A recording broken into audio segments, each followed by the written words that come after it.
Fellow Horti, our next topic for our video is about plant anatomy and morphology. In our elementary school days, especially in science, anatomy is the branch of science that studies the structure of living organisms, especially their body parts and how they're organized. There are two main types: gross anatomy, the study of body parts you can see with the naked eye, like organs, bones, and muscles.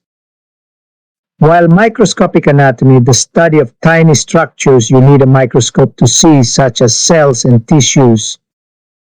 In simpler terms, anatomy answers the question, what is this body part, where is it, and what does it look like?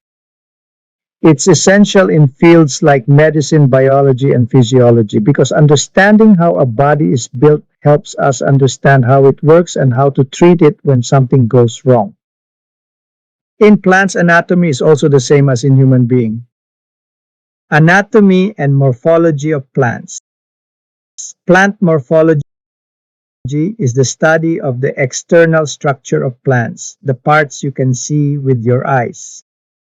It focuses on roots, anchor the plant and absorb water and nutrients. Stems support the plant and transport materials. Leaves, the main site of photosynthesis.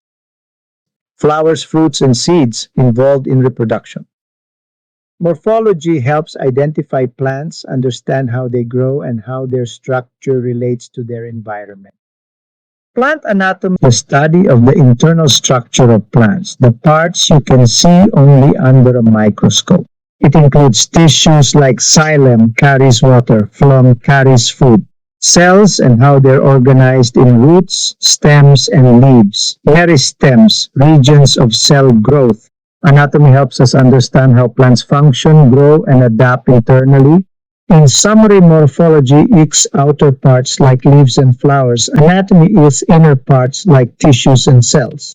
Both are crucial for botanists, farmers, and scientists to understand how plants grow, survive, and can be used or improved for food, medicine, or environment.